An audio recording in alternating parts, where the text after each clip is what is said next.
Hey sunshine! Welcome back to Dark Sunlight. If you're new here, I'm Cady, and our little grove of the internet is full of bullet journals, tarot cards, and all things witchy planning and self-improvement. If you're into that, the kindest thing you can do is like this video and subscribe to the channel. It's totally free and really helps me to make more content for you. If you want to take our friendship to the next level, I also hang out on Instagram and TikTok. In today's video, I'll show you how I'm setting up my bullet journal for January.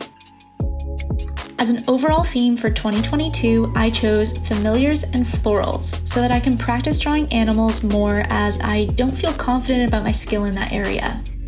If you aren't familiar with the term familiar, sorry, they are either demons or spirits that assist a witch in their practice and often take the form of an animal.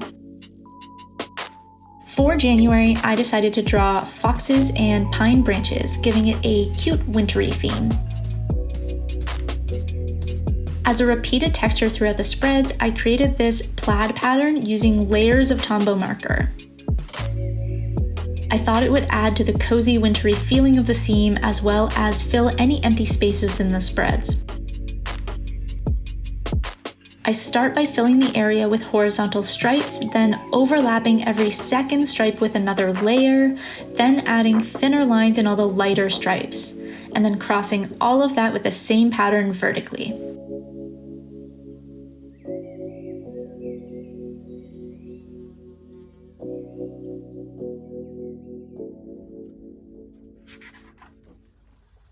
This second spread will be my monthly log and calendar. I made the boxes 6 by 6 grid spaces wide to give myself lots of space to write. I also made sure to copy the moon phases and the day that the sun moves into the sign of Aquarius from my celestial calendar at the front of my bullet journal. This month is interesting because we'll have 2 new moons, one on the 2nd and one on the 31st, which makes the second one a black moon.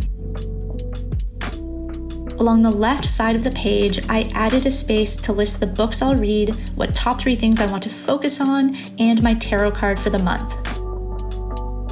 During my Samhain tarot reading on Halloween, I pulled the Hierophant card for January. The key words for this card are teacher, religion, and conformity, so I added those into the space around the card and filled in the background with the plaid pattern before adding a little pine branch underneath and writing the title of the card with a white gel pen. I then continued the plaid pattern into the empty days of the calendar using the green color this time.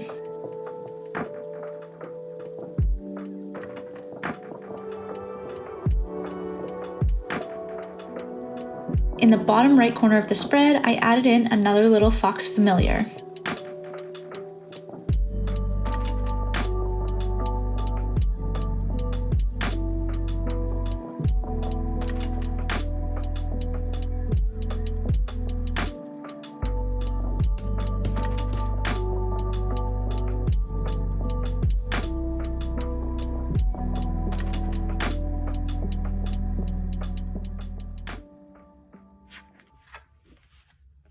The following page will be my habit tracker. It's going to look a little bit different this month as I'll be treating my habits quite differently for all of 2022. Instead of attempting to build 6 or more habits all at once, I'll be putting focus on one particular habit per month. They say it takes 28 days to build a habit, so I'll be aiming to complete at least 28 days of the month of the focus habit as a personal challenge. I'll change which habit to focus on each month so that over 12 months' time, I will have hopefully built 12 strong habits.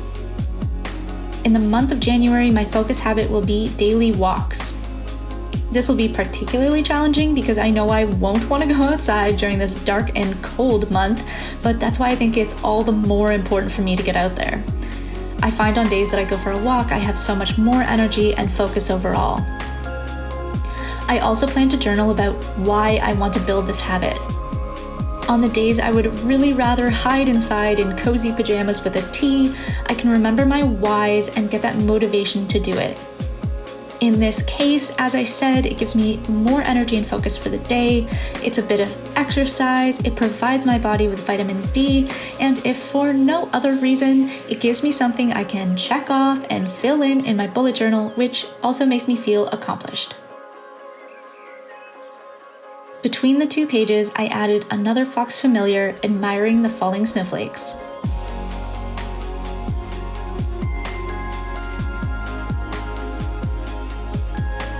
On the right-hand page, I'll add my mood tracker. This month I decided to draw 31 little twigs, and what I'll do is add the pine branches and color to them depending on my mood. More pine needles equals better mood, and barren branch equals not so great mood.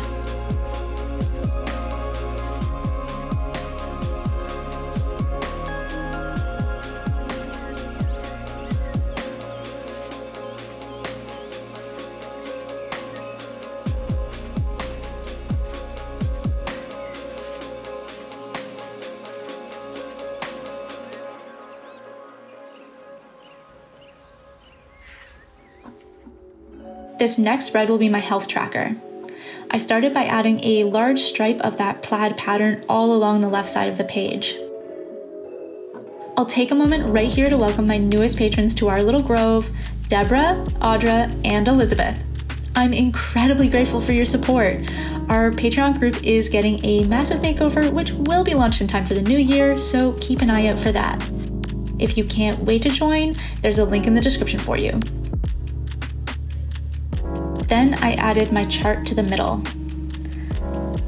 This is where I'll track my sleeping hours, my weight throughout the month, and how many steps I get each day.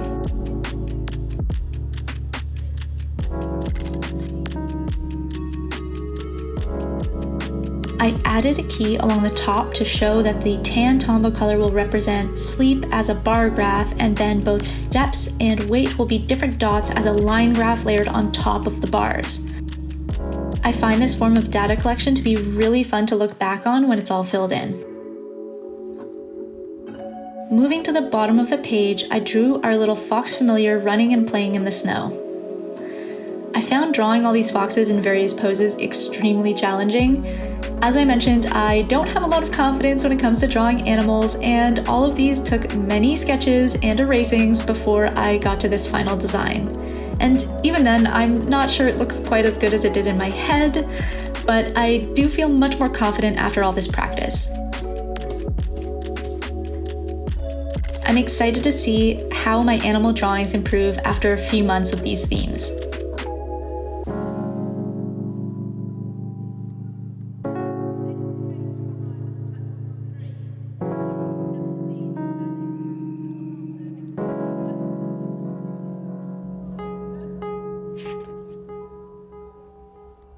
The final spread I set up is my first weekly of the month. I decided this time to keep it to only 1 page. Lately, I am leaning much more towards digital planning for scheduling and longer-term to-do lists, so I really only need my weekly spread to capture the most important tasks of each day. Don't worry though, I'm not giving up my bullet journal.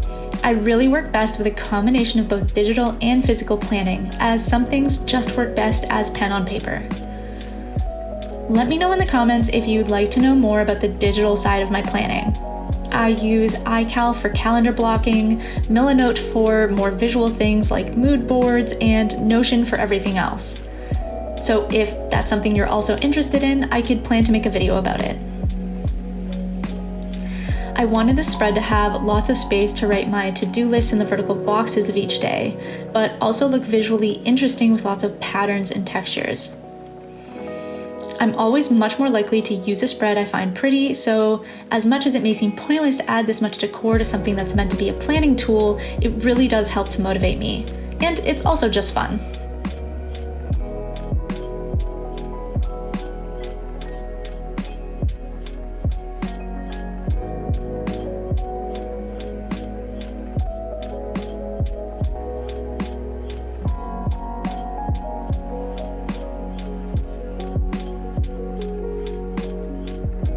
In the corner, I added our little fox friend again. I think this one may be my favorite pose of all. I feel like I got a better hang of it by the time I was drawing this last spread.